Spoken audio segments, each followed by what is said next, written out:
Hello, everyone, and welcome back to Strategy Gaming Dojo, where we find, learn, and play one more turn of the great strategy games. We are currently doing a labor of love here by doing a tutorial for Gary Grigsby's War in the Pacific Admiral's Edition. Now, this will be episode number 9. In this episode, we are going to get into the air war. I'm planning for the air war to be over 2 episodes. I'll definitely try to get it all into 2. I don't want to rush. I know that if you enjoy this game and you're enjoying these tutorials, you want to know as much about the game as possible. It's a deep, complex game. If you're interested in it, more information is going to be better than, a 10-minute, hey, you move this thing here and then that's it. I'm trying to get a little bit into the core of each concept to get you thinking about more advanced concepts about it without being, getting into the actual nitty gritty of each decision and all the theoretical ways that you could look at it. But I also don't want to be superficial and say, hey, you just move this ship around and bomb something. That's not really how this game works, as I'm sure you know at this point. So anyway, this will be Air War 1, then we'll do Air War 2. In this episode, I'm really going to try to hit the basics and, what all goes into this air war in this game. Now, just a kind of a fact snack, I guess you would say, is that the developers for this game were split up into 2 different groups. That's my understanding. And one group kind of did the naval, and one group did the air war and air programming. And you can see that a little bit in the game. While they're very similar in some ways, they're dissimilar in other respects. You can definitely tell it was probably 2 different teams working on these 2 different parts of the game. Now, the air war is very, very in depth. You get down to each individual torpedo, each bomb, each pilot. Every pilot has statistics. Um, you get into all kinds of maneuverability at different altitudes and speeds. We're going to get into all that. I think I can simplify it for you enough to where you can say, okay, I've got a firm grasp on it. I can play the game. And if I want to know more about X, Y, or Z, I can go look for that. But we'll get you going, get the training wheels off to where you can actually play the game and feel comfortable setting up your air units and what you want them to do, what you're trying to accomplish. So let's just talk about big picture here for a second. Big picture, why do armies have air forces? Why is the Air Force important in this game? Well, it kind of comes down to one of 2 things. Either you're trying to bomb and destroy the enemy's equipment, troops, ships, stuff. You're trying to destroy it, or you're trying to protect your own.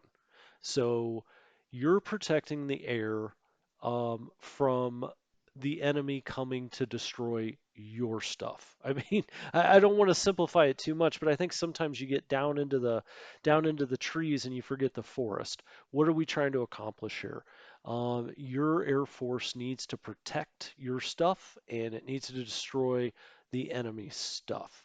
Now, um, why is that important? Because I think sometimes I see or I've played people in this game that have their air wings kind of off into these weird bases. They'll have like uh, air wings where they're not protecting anything and they're not attacking anything.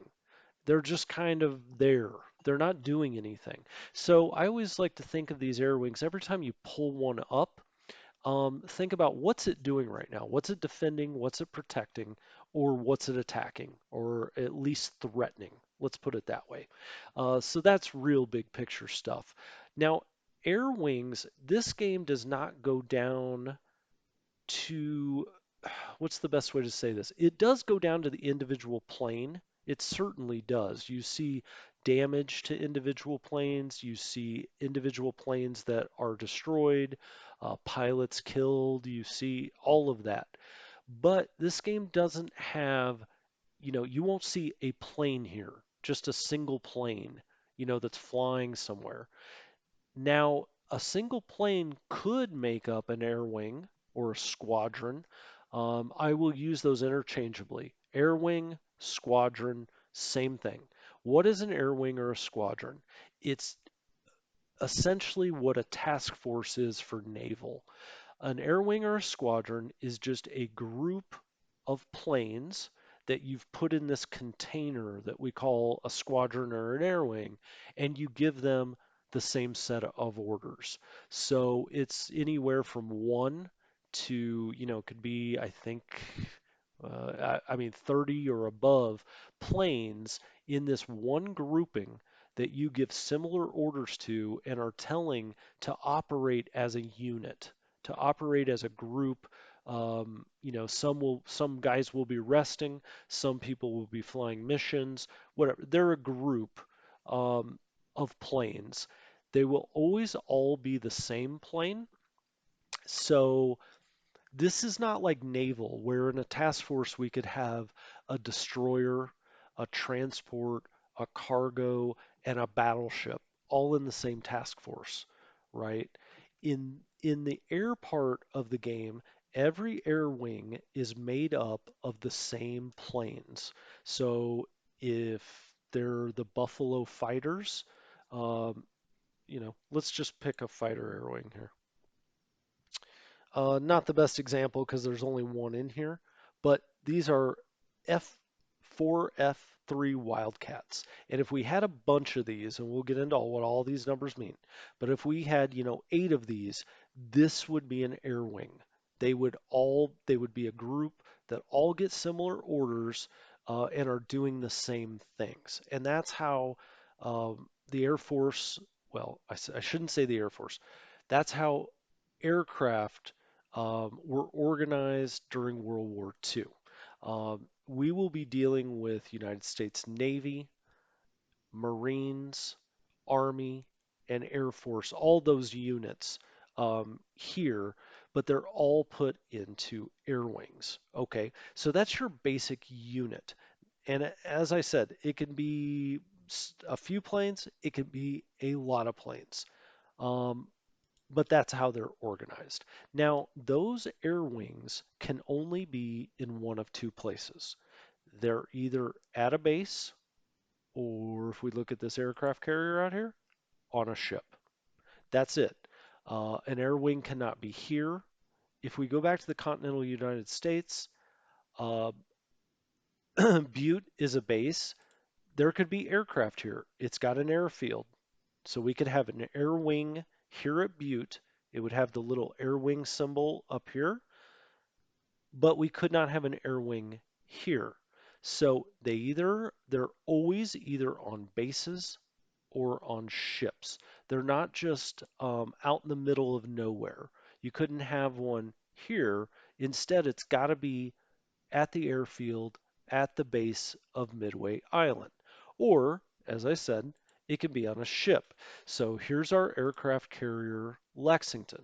Lexington, if we click on Lexington's card, whenever planes are on ships, you can see them organized when you bring the card up to the bottom.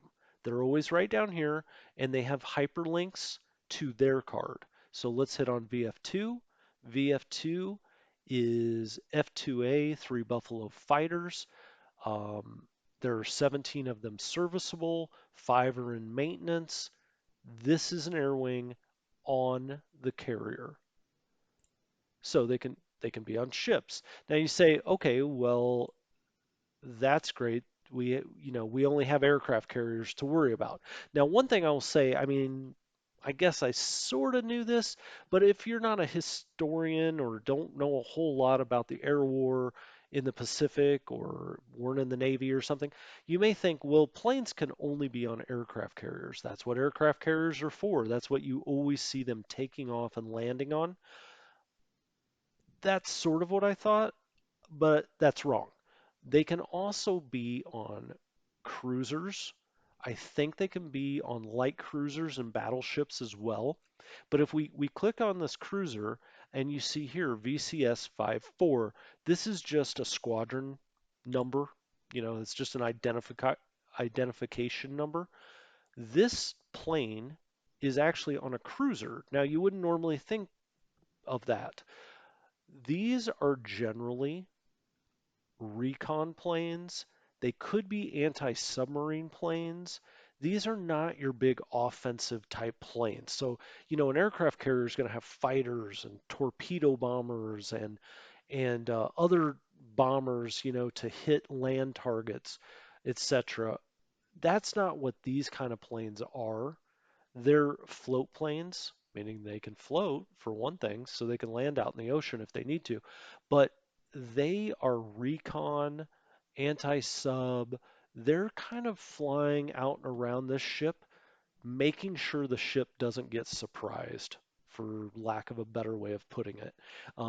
They are an early warning device. So the only reason I brought that up is not that we're going to go in depth into that right now. I just wanted to point out that just because you don't have an aircraft carrier, let's say, doesn't mean that you don't have planes on ships. If you look at this carrier task force, so all of these ships are in this carrier task force, the Lexington, you see that we have carrier aircraft. We could have 88 on the Lexington, which is the only carrier. That's all this tallies up. We could have 88. We've got 82 on the Lexington. Okay, great. We'll go into what these numbers mean later. I just want to point out that float planes, you'll see here, it'll show you have 12 float planes in this task force. So don't be fooled by saying, well, I don't have any planes there because I don't have a carrier. Okay, so back to kind of the basics of the fact that you have air wings, you have planes that make up air wings. Those air wings can only be at bases or on ships. That's it, one of the two. Um, Now, what are these circles? So when we talked about the naval aspect of the game, we talked about F4. Let's turn these off for a second. F4, if we press on that, whatever ship you're on, this will show you how far you can move per pulse if you're going cruise, or how far pulse if you're going max, right? Let's turn those off. F3 shows you this the ranges for aircraft. Now you may say, okay, well there's two, circles here. There are actually three. And to show you that, I'll just go here. Not that you know how to set these right now or anything else, but just to show you this concept, I'll make that two. So what are these? If you look at this air group here, right underneath the plane, it will tell you the stats of the planes in this air group.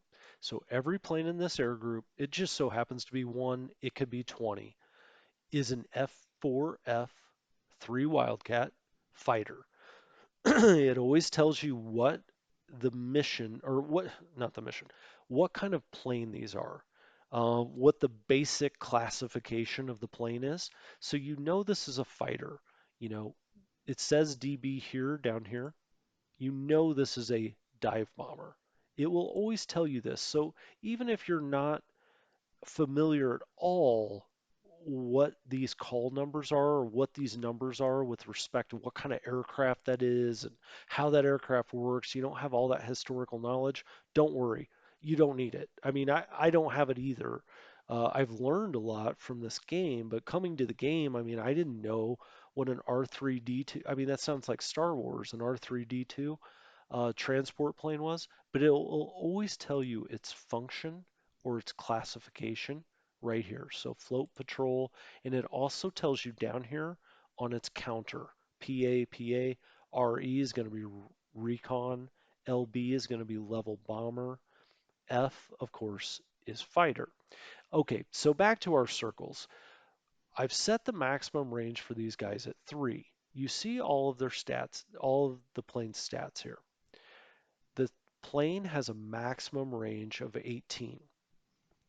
Now, in some respects, that only matters if you're only going one way, meaning I'm flying from, X base to Y base. How far, if I pushed it and I really needed to get there, could this squadron go at its maximum? That's what this is. And when we're transferring bases or we're moving planes from base to base, and they're going to fly from this base and go land at this base and then refuel and whatever else they need to do, that's what this number is. And the only reason it's really important.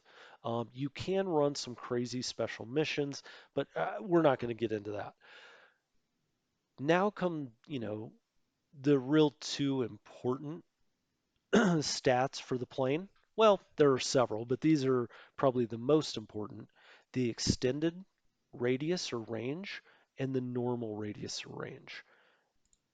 And so when we look back out here, here's our air group that's selected. It's showing us this is the hex it's coming from.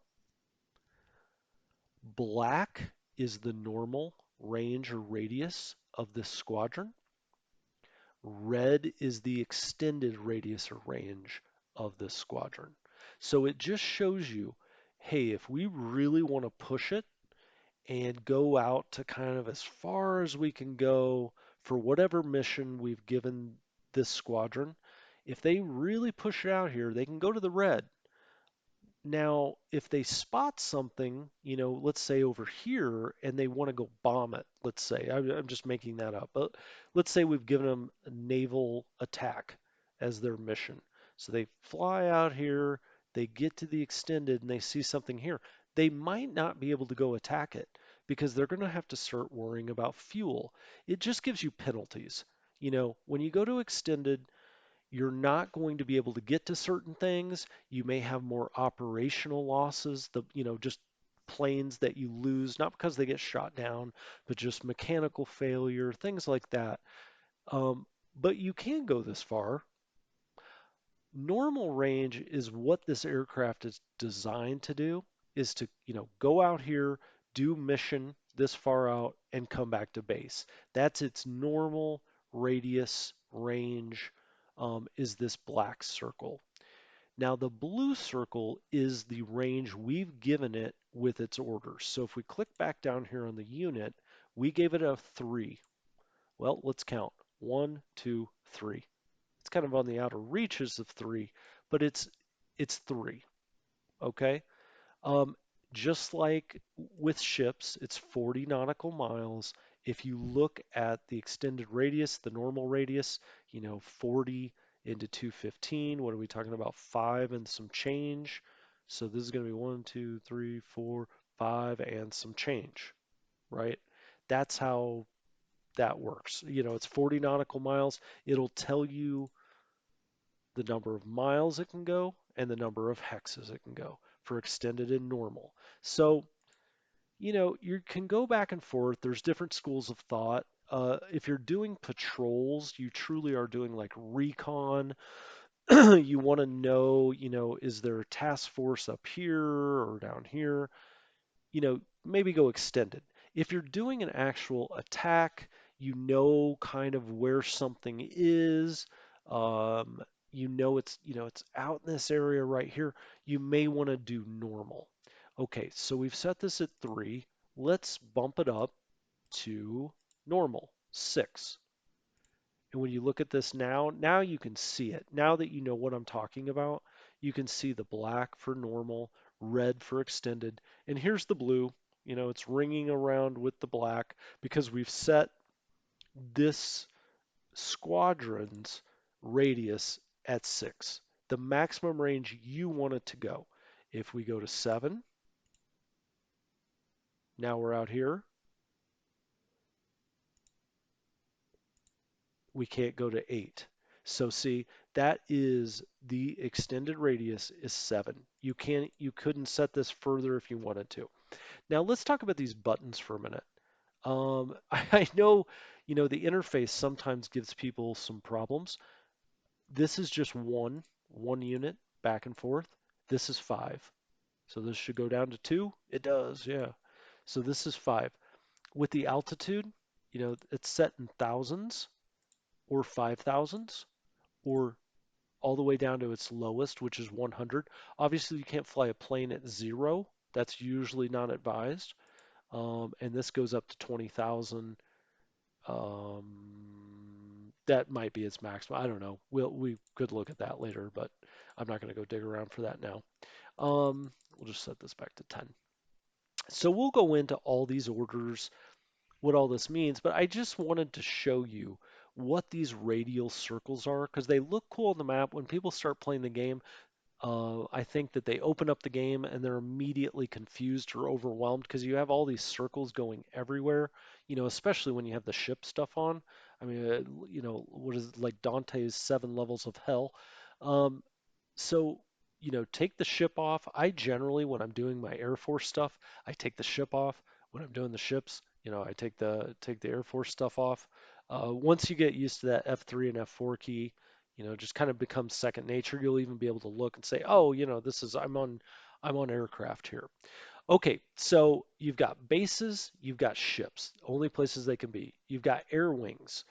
Air wings are groups of these planes.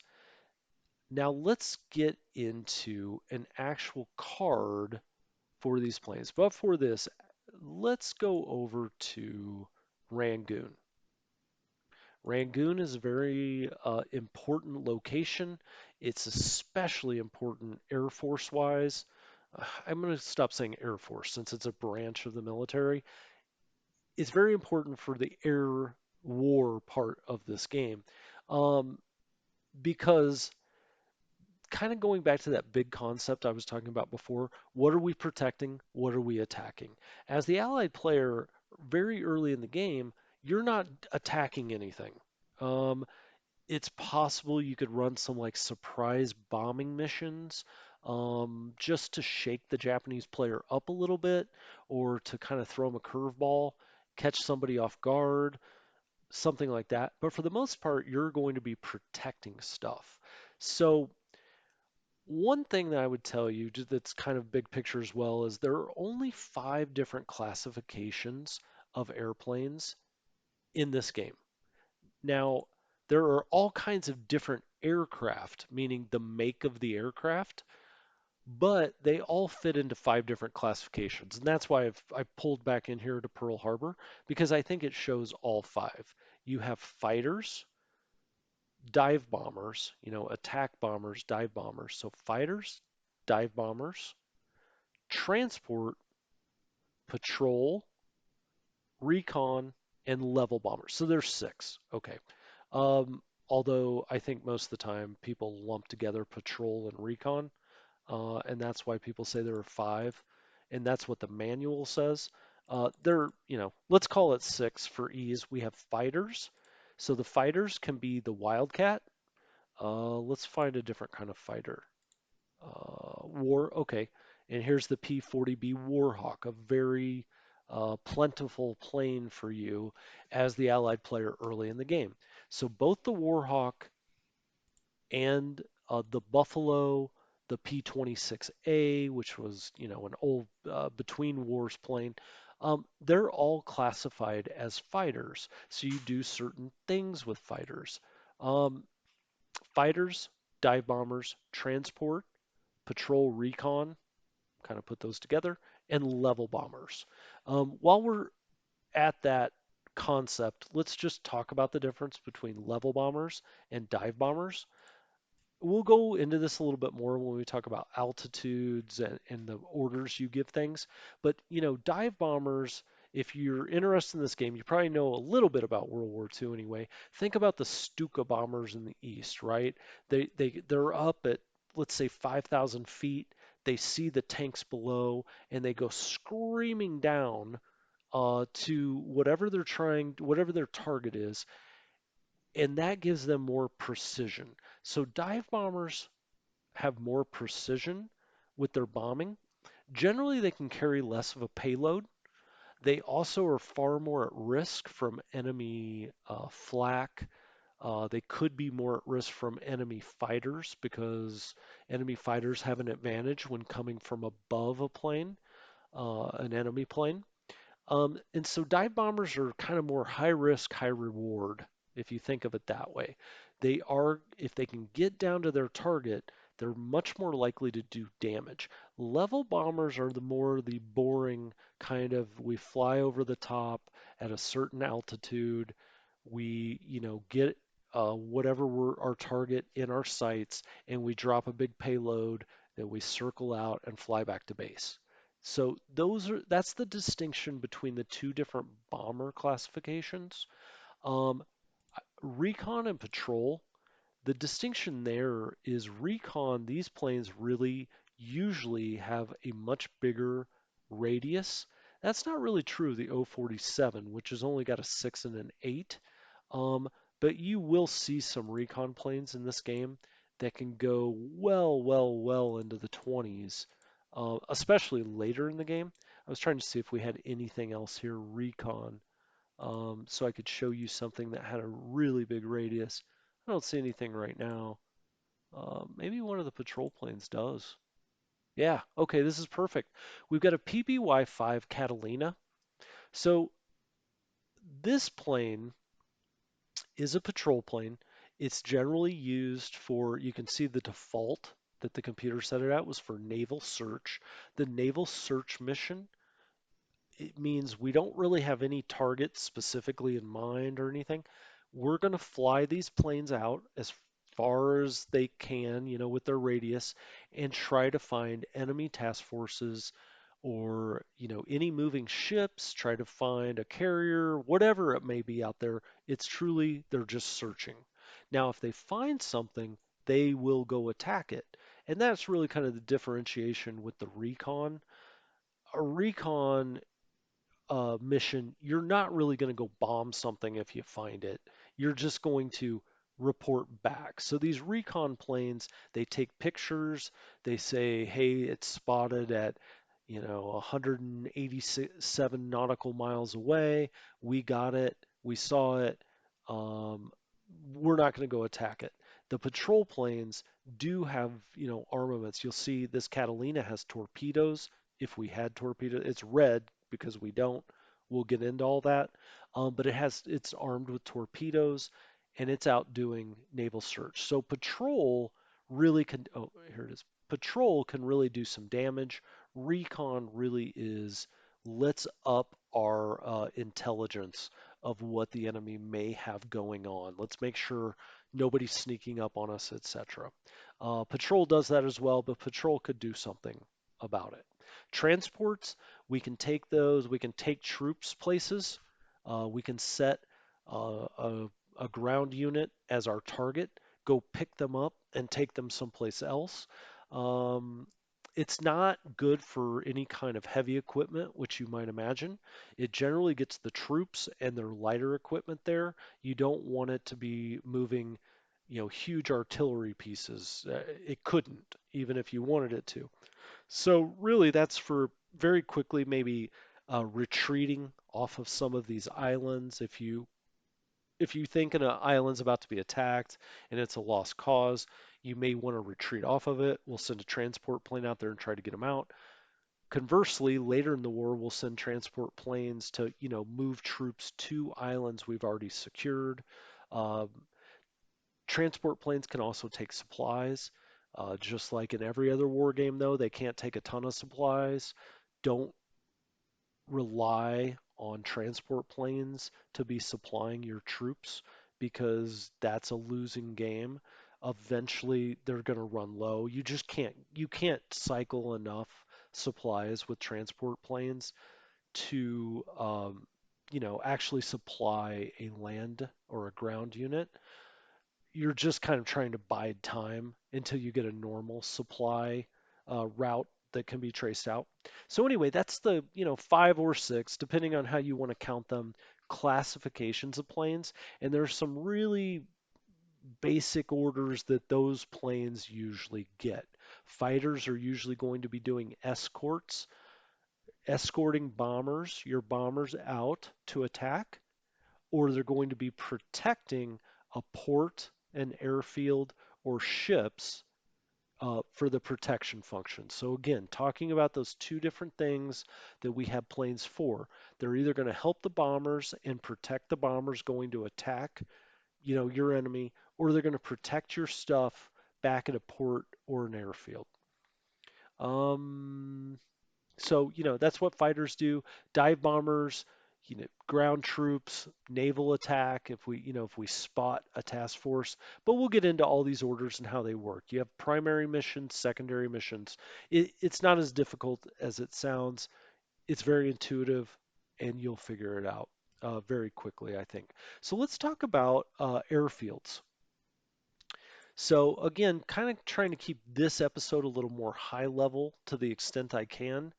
And then in the next one, we'll get into actual orders and how these things work together, how you're trying to synchronize different squadrons with each other. We'll get into that next time, but keeping this high level, if you look at the airfield here at Pearl Harbor, we've talked about this before. It's naturally a level 7 airfield. It's been built into a level 10. Now, you can have a lot of aircraft at a level 10 airfield. I believe that's 500 single engine aircraft, 250 twin engine aircraft, and 125 four engine aircraft. Although, obviously, early in the game, there aren't too many four engine aircraft. They do exist out here. And when we get into aircraft data here, you can see how many engines uh, each plane has and kind of count those up. But we're nowhere near running into those kind of limits here at Pearl Harbor. We have a very big airfield. Now, if we look at Pearl Harbor's card, what's relevant for the air game? Aircraft located at Pearl Harbor. So this will show us, and this kind of goes down the classifications. Again, now I'm going to give you a different number, right? We've got now 10 classifications, but they've just kind of branched off a few of these. So, for instance, we have 105 fighter aircraft here at Pearl Harbor, and then they have this new classification, fighter bomber. Well, that just, it can either be a fighter or a bomber. It's not as good as a fighter when it's a fighter. It's not as good as a bomber when it's a bomber, but it can do both. So, you know, that's what that is. You'll get more of those later in the war. I'm trying to think a good example. I think the P26 maybe does some of that. Anyway, whatever. It's not important for now. We have one dive bomber. As a matter of fact, I think we've been looking at it a little bit. Yep, we got this one here. And we will go down this card and talk about it in a minute. I just want to cover on the base card what's important. So here's our airfield. 105 fighters, one dive bomber, 50 level bombers. As the allied player, you have a ton of level bombers early in the game. In some respects, they're sort of useless. There's not a whole lot you can do with them when you're on the defensive. They're offensive aircraft when you can flood the zone with fighters to escort them, or you can just overwhelm Japanese air defenses. These level bombers will do quite a bit of damage. I was going to say a ton of damage, but there are it depends what kind of bomber it is. We have 6 recon aircraft, 14 transports, and 8 patrol. So this goes down in your classifications and shows you what kind of aircraft you have. Now these are all organized into squadrons, of course. So we know the one dive bomber has its own squadron, but these 8 patrol aircraft are put into 6 different squadrons. It seems inefficient, and we may do something about that. As a matter of fact, I know we do later on by disbanding uh, a couple of the air wings, just like you disband task forces, and putting them in the other air wings. And that's kind of the max of your control of how you could move individual aircraft here and there.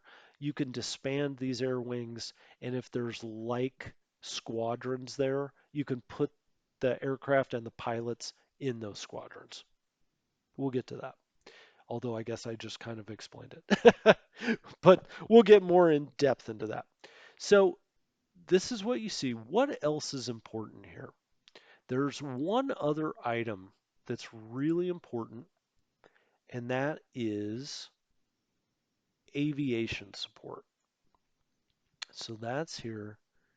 Aviation support. Oh boy, what a terrible box that is. You get the idea. There it is. Aviation support and aviation support required. So you see here it says we have 300 plus 118. We could get into this plus 118. We'll talk about that with ground units when we get into ground units, what that means. But essentially, we need 170 aviation support. What's aviation support? That's those guys on the ground running around, fueling up aircraft, knocking dents out of aircraft, helping the pilots do this or that, running mission, the tower to say you can land, you can not land. I mean, it's all of those things. It's an abstracted idea of all of the support you would need to run the number of planes you're running off of this airfield at Pearl Harbor.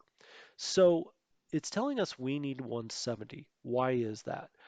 Because for every active plane that we have, we need 1 point of aviation support. Now it's telling us we have 184 planes, which is telling me that 14 of them are completely inoperable, which is knocking down our needed aviation support to 170. Now, where do you get that aviation support? So it's telling us that we have 300 plus 118. So we kind of have 418, although we'll get into that. But we at least have 300, and we only need 170. But where are we getting that 300 from? You get aviation support from base forces. You see here, here's the Pearl Harbor base force that kind of is the whole support unit for the base. They are providing 100 aviation support. You also get it from these command units. When you see these units that kind of have a light blue color like this with two, it looks like a barbell sort of, those are air command units. So you see here, this is for the Hawaiian United States Army Air Force, I believe, AAF.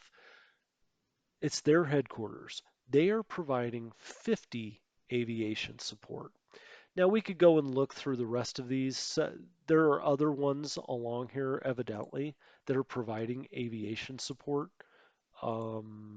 As I click on them, I told you we weren't going to look for them, but now I'm just kind of curious where it's coming from. And now I've gone down a rabbit. Okay, we're not going to do that. There are other units here providing aviation support. Luckily enough for us, we don't have to go look for what they are because we see this abstracted number that we have at least 300. That means that your planes are going to be flying at their peak efficiency, all other things being equal. As long as you have enough aviation support, you're going to be flying full missions. If this number, the aviation support, drops below what's needed, not as many of your planes will go up. They won't repair as quickly. Um, they won't potentially won't scramble as fast if you have enemy aircraft incoming. The point being is keep this aviation support at least one number higher than the number of active aircraft that you have at whatever base and airfield we're talking about, because that will keep you operating efficiently. Just like we talked about, base support, there's naval support in this game, but aviation support is very, very important. So just keep that in mind. One other thing that kind of touches upon the air war, but that we'll get into with ground units is flak here. So I just wanted to point that out, that you have anti-aircraft here at Pearl Harbor. All of these bases that you may go bomb, well, maybe not all of them, but a vast majority of them will have anti-aircraft there. We'll get into that in the ground units, our own anti-aircraft. But just think about that when you're thinking about Japanese bases. They most likely have some kind of anti-aircraft fire that'll be on the ground, and you're going to want your recon to go over, see how much they've got. I mean, you don't want to fly into a hornet's nest, right? And that's one of the reasons that recon is so important. Okay, so we've kind of talked about the classifications. We've talked about what's important at the base. There's not a ton that's important at the base. Airfield size, of course. I will say generally, I try to keep almost all of my airplanes, I say almost all, probably all, at least a size 7 airfield. Pearl Harbor is a size 10, as we pointed out. Airfields are a little bit different than ports in that there are more big ones. There are more big airfields than there are big ports. Because just think about it logically, what do you need for an airfield? You need a strip of land. You know, a port has a lot that goes into it. What am I doing here? There we go. It's like I was kind of lost on the map momentarily. Let's go to Suva, for instance. We will be bringing a lot of planes into Suva. We've talked about Suva quite a bit um, because it's a very, very important location as the Allied player. It's out here in this LA to Australia crescent that we've talked about. But Suva will get up to a size 7 airfield as we build it, and we would definitely do that. Nadi. Now, Nadi's only got a size 1 port. It can only go to a size 1, but it could have a size 7 airfield. There are a lot of places that you can get up to a size 7. Now, Pago Pago is very important. It can only go up to a 2 in port. It can naturally go to 4 in airfield. We're going to take that to a 7 and bring planes out here. Now, why is 7 so important? 7 is so important for reinforcements and upgrades. So when you want to reinforce your squadrons, you will have planes in your reserve pool. And we'll get more into this when we get into the air squadrons cards. When we get into these cards, you'll see replacements and upgrades right here. As a general rule of thumb, you want to be in a size 7 airfield to get replacements and to get upgrades to the best of your ability. Now, it also depends on whether you have a command unit. If you're within the radius of a command unit, so for instance, this command unit has a command radius of 5. You also want to be in their command radius. That helps. You also want to have over 20,000 in supply. That helps. But when we're talking about replacements and reinforcements in these air wings, just keep in mind the general rule that you want to keep the vast majority of your planes at level 7 airfields or above. Just a general rule. They don't have to be. Sometimes you need them other places. But there's a lot of advantages to that. Going back to our two big principles, we either want to be threatening something, attacking it, or defending something that's important to us. Usually these size 7 airfields, if you pair them with a size 7 or above port, are where most of your important ships are. So of course you would want fighter aircraft there to defend them. You never want to have a port with any kind of ship that's important at all that doesn't have sufficient air cover because the Japanese will just come in and bomb the living heck out of you. So places like Pearl Harbor, Singapore down here, um, we'll see it with Batavia or Sweater Baja. You want to have planes there and massed there because you're going to have ships there and you want to protect those ships. Now, I'm mainly talking about fighters, but the point also stands later in the war with bombers. You're going to want to protect those bombers for one thing. So you're going to want the bombers and fighters together, but you're also going to want to mass those bombers for those big runs that go to Japan, to the home islands, or to go to various different places that you're going to be bombing out here in the Pacific to threaten and attack the Japanese. So level 7 airfields, just keep that in mind. Very important. Now, let's dive into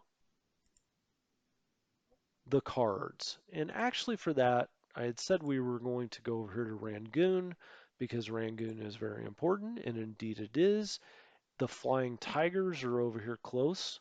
If you ever want to read something incredible, very fascinating history, read about these flying tigers. You'll see they're attached to the Chinese Air Force. These were complete and total volunteers that went to China to fight against the Japanese and to try to help the Chinese hold off the Japanese as long as possible and to give them a little bit of air cover. The Chinese did not have any kind of air force whatsoever. Roosevelt asked for some volunteers to go over there. I believe ultimately 80 or 90 men did.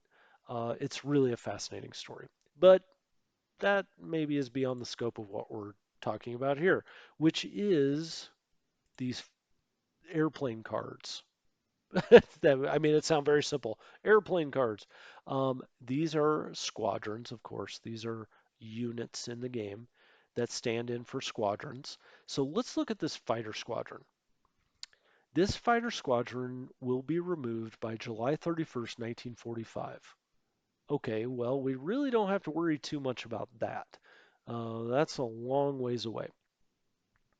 Then we just have the identifying number, and it says number 67 Squadron RAF. Okay, so we know these are British, the Royal Air Force. We could also see that here, Squadron British. This any manual, we will get into that in part two. That goes to pilots, and we will talk about that. So this is a British squadron. It's attached to the 221 Group RAF. Now, you'll remember when we loaded those troops onto a transport in the naval unit, we talked quite a bit about the command structure and how the way the command structure in this game works by attaching these units, these squadrons, whether they be ground units or air squadrons, by attaching them to a command unit that may be fixed, it keeps the game historical, right?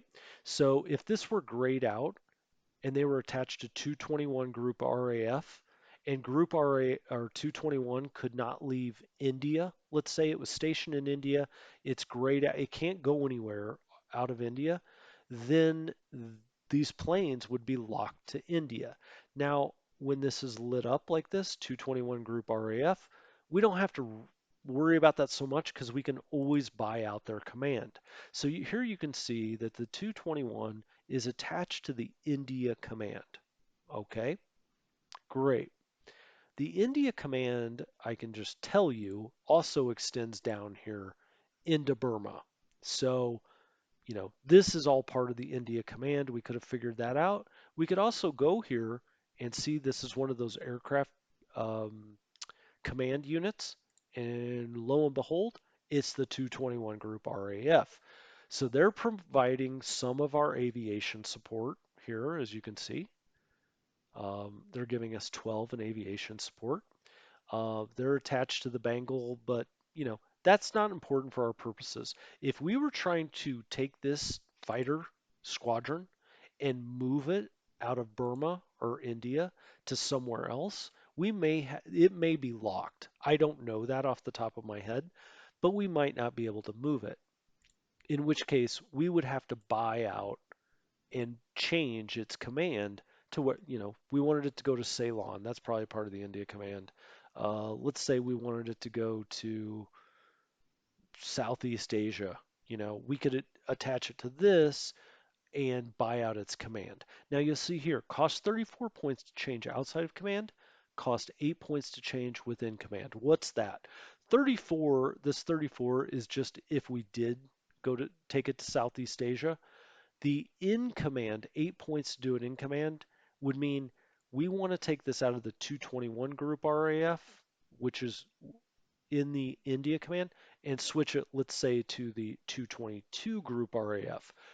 You might say that would only cost 8 points. You may say, well, why would we do this? Well, because kind of what we were talking about before with replacements and upgrades, you would rather this squadron be right next to its command. And if we had to move this squadron for some reason away from the 221 group, let's say the 221 group, there's two other squadrons that are attached to this and they need to stay here. So you keep the 221 group here. and you fly, you transfer these guys down to, I'm just going to make this up, but Singapore, and the 222 is there, you may want to attach it to the 222. So you would pay the 8 points to get the added benefit of replacements and upgrades. So that's this attached to, that's why it's important. Where's it based? Rangoon just tells you that. Buffalo 1's the kind of the make of the plane. It's a fighter. As I said, we've got 5 or 6 classifications. You could maybe stretch that into 10. There's really 5 different things planes sort of fit into in this game. We see serviceable. This means they are ready. Whatever orders we give them over here, we have 15 planes that can carry them out in this next turn. So serviceable, that's what that means. Maintenance and damaged. This is just like light, an oil change, knock something out of the fender, whatever the case may be. You hit the wing with a sledgehammer. That's maintenance. It's just very basic and topical. Damage means they may have to go in and replace certain parts of the plane, rebuild an engine. Who knows? It's abstracted down to maintenance and damage. We have 1 in maintenance and 0 in damage. It's going to logically, right, take longer to repair damage, but it tells us here average repair time 1 day. So if we had like 4 and 3, it may not give us the most topical information, because maintenance may come off in 1 day, damage may come off in 3 or 4 days, right? So telling us the average isn't necessarily that helpful, but it gives you something, right? It gives you some kind of information. It's not the worst thing to average those, and we've already got enough data here to look at. In reserve 1. Now, this is interesting, okay? You have a reserve pool of planes that are being manufactured now. You manufacture so many planes per turn, and of different makes, different models, different types, and you have this aircraft up here at information. You have aircraft replacement pool. You can look here for every kind of aircraft in the game. How many replacement? Good Lord, sort this thing correctly. How many replacements? Let's get the Soviets out of there. You have for each type of plane that's out on the map. So if we saw these Catalinas before. We have 24 of these in our reserve pool. Um, where's the Buffalo? Well, this is a different make of Buffalo, but you get the idea. There's 7 of these in the reserve pool. You see this replace rate? This is how fast they're being replaced monthly and how much they're in production monthly. So how many are we making of these? These Mustangs. Oh, these won't be available. So you also have to look at this. So you'd say, oh, wow, we're making this many Mustangs. Not until September of 1945, right? So let's look at our available aircraft up here. This is a good representation of the planes we kind of have out on the board at this moment. We saw these H-81A3s. Those were the ones that are down here at Rangoon. We have 18 replacements of those, 18 in the pool, but we're not making any more. We have no replace rate for these things. So these are things to keep in mind. We saw these Catalinas, right? 24 in the pool. Our replace rate is 2. We're not making any. So when you're thinking about whether to turn replacements on for Squadron, so let's go back here. No replacements. We're not getting any replacements, or we've told the game not to give us any replacements. We can turn that on. You probably need to go look and see how many are actually in the pool. And think about where your priorities are. Now, Rangoon and down here very well could be a priority. But if you're in Salt Lake City, Utah, do you really want to have replacements on? I guess it all depends on how many you're producing, what the replacement rate is per month, and how many are in your reserve pool. So anyway, that's just something to think about when we're thinking about in reserve. So you can pull planes into your reserve. Now it's not allowing us to do that from here. So this will also show you for this make a plane, the Buffalo 1, we have 39 in the pool. It's good to know.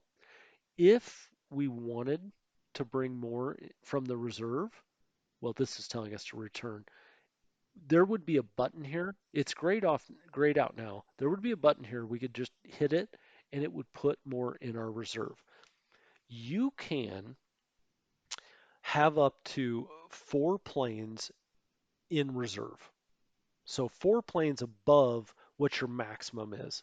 And that's actually something I should have pointed out. Squadron, British, 16. This 16 in parentheses is telling you the maximum number of planes you can have in this squadron. So this is just historically, 16 were in this squadron or would be historically correct to be in this squadron. We have 16 planes in the squadron right now, and we have one in reserve.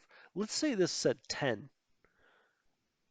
We would not have this in reserve anymore, right? It would go up into either, if it's in one of these two categories, it would be there, or in serviceable. So you wouldn't have one in reserve. But once you get up to your maximum, so we are at that 16, you can have up to 4 more planes in reserve. So that's what that's all about. Then you have losses over here.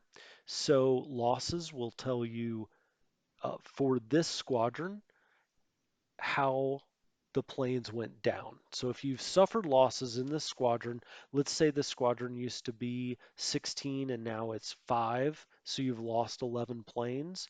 And heck, if you got more out of the reserve pool or replacements, maybe even more than that, it will tell you how you lost those planes. Did you lose them on the ground, air to air, operationally, from flak? I mean, it really gets down into some real nitty gritty here.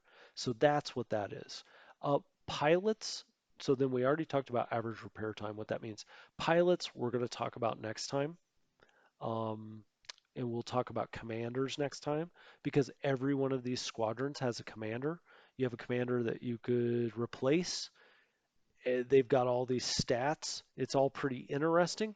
I can tell you that for the most part, I avoid a lot of those commander decisions. I don't get that deep into the weeds, and you can enjoy this game very much without worrying about necessarily who your commanders are.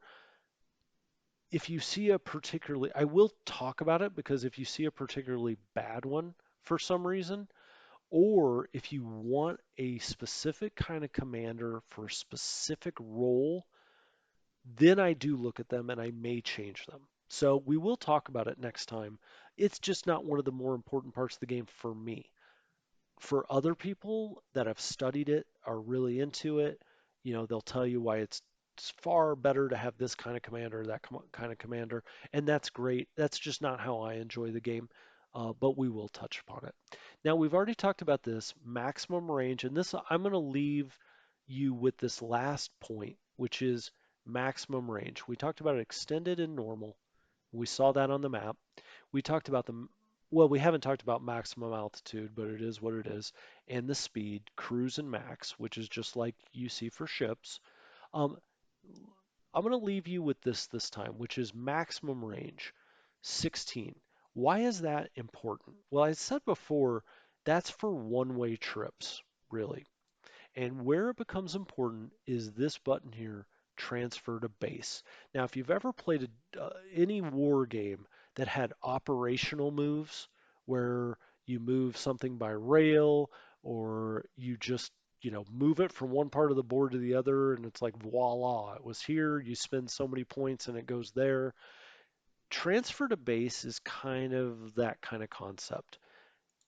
You can click on that, and if you want this squadron to go to any of these bases, and I'll give you a spoiler, all of these bases are within 16 hexes, you see here, range of this air squadron right now. How did I know that? because its maximum range is 16. So if we want to transfer this to a base, we can do it one time per turn. So let's say we wanted to send these guys to, let's find a place I really know, Chittagong. Okay, I know where Chittagong is. You could click on Chittagong and they will automatically, when you pull this back up, every plane that is able will relocate to Chittagong to the airfield there. Now, why do I say every plane that's able? Let's get off this for a second. Because we have 15 serviceable and one maintenance. Obviously, if this thing's in maintenance or damage, it can't fly over to Chittagong. So it's going to stay here and make like a subunit where it currently is. And these 15 would go to Chittagong. Now let's pull this up again. So the when you look at the screen for transfer base, supplies are obviously very important. I touched upon this a little bit on naval, but navies run on fuel in this game. Fuel is all important for your navies. Supplies are what drives your Air Force and drives your ground units. Now, that might not, ground units you get, right? But in this game, everything that an air wing needs, that a squadron needs, has kind of been broken down into the abstraction supply. So you may say, well, my planes need fuel. Well, they would in real life, and we know that, right? But that's kind of built up into this supply concept. So supply is what drives the Air Force. So supply, every mission you run costs a point of supply. It's just something to keep in mind, and supplies are the most important thing for your Air Force. So we see how many supplies are at each of these bases, because that's important. We see what the range to that base is. We see how many other air groups or air wings or squadrons, whatever you want to call them, are at that air base. We see the size of that air base, very important, right? We see how many aircraft are at that air base. Okay. So this one, at Calcutta, there's one air group. It's got 4 aircraft in it. Um, Most importantly, maybe, well, all of this is kind of important, but most importantly, probably is how much aviation support is at this airbase, because you don't want to overstock one. So I just sorted by support. Let's look at Calcutta. Calcutta obviously has plenty of supplies to keep us running there. It is 16 away. It is at the full maximum of our maximum range, but we can get there. It only has one group and it only has one group and 4 aircraft there. Awesome, because it has 60 aviation support. So we can start dragging a lot of aircraft that maybe are off on their own or they aren't serving a valid purpose, whatever, for whatever reason, if we want to get them out of their current war zone, we can pull them back to Calcutta, because Calcutta has a ton of excess air support. You see 60 here. It's also a size 4 airfield, which gives us a pretty decent size. It's a lot more than 60. Let's put it that way. Unless you're running big 4-engine aircraft out of there, which you count, as 4 times. But the point being is, it's a pretty good size field here. It's the biggest option that we have, along with a few others. It's got the most support. It doesn't really have hardly any planes there, and it's got a ton of supplies. So anyway, let's transfer this to Chittagong. So what happens when we do that? Okay, you got to click off and click back on. I will tell you that um, because it will update here. So now you see this is that same fighter squadron. It now has zero serviceable, and it has one being maintained. So the next turn, if this thing came out of maintenance, it was serviceable, then you could transfer that one to Calcutta as well. Now let's go up to Calcutta and let's look for these fighters. Are they here? They are not here yet. Hold on. Why are they not there? I just transferred them. Did I click something else? Did I send them to Chittagong? I bet you I did. I was thinking Chittagong and not Calcutta. Okay, we sent these to Chittagong. Calcutta, Chittagong. What's a few hundred miles between friends? Um, so this is what we were looking at down in Rangoon. This is this squadron, this British squadron of Buffalo 1 fighters. We see the 15 serviceable, and now their home airfield. That's probably not the right way to put it. They, their home airfield is Chittagong now. Now, next turn, you can only transfer once per turn. Next turn, this will pop up. You could transfer them right back to Rangoon if you wanted to, as long as that's within their maximum range. So when you want to move these things quite a bit of distance, get them out of where they are, put them someplace different, you can kind of, move these like 16 hexes at a time to wherever you want them to go. I will say if you need to move planes by rail or ship, when you do that, then that's fine. You can do that. But when you do that, they're boxed up and they're put on the train or they're put on the ship, and um, they will come out as maintenance, I think. Gosh, now I can't remember. It's one of these two. You'll see when it happens. It'll either be maintenance or damaged when they come off that. So for a couple of turns, it just takes a couple of turns to get them all put together or to get them serviced and ready to go. The one exception to that is you do have some transports that are special transports, and they'll say it right on the transport, that are made just to transport full planes. So that's how you move planes around the map. You can either, transfer base here, or you can put them on planes or ships, sorry, ships or on the railway and move them. For instance, I'll just do this really fast before we wrap up this episode. Out here in the eastern US, you have a ton of planes. Um, they're getting all ready to go out to the West Coast. Let's say that you said transfer base to San Diego. San Diego R. What does that mean? That means it's going to have to go by railroad. Okay? San Diego, it'll tell you all the same information about the base you're going to transfer to, supplies, groups, size of the airbase or airfield, how many aircraft are there, the aviation. It tells you all of that. And it tells you it's going to take 2 days to get there. But you can click on that, and in 2 days, that air squadron, air wing will be in San Diego. So I think with that, we're going to wrap up this episode. When we come back next time, we're going to get into the real meat of air wings, of squadrons, what they can do. We're going to talk about their missions, their main mission, their secondary missions, patrols that they can do. Um, we're going to get into all of that. We're going to talk about altitude. We're going to talk about, you know, the range. We talked quite a bit about range this time. We'll talk about altitude. We'll talk about training, how that works, and we'll talk a little bit about pilots, how pilots work in this game.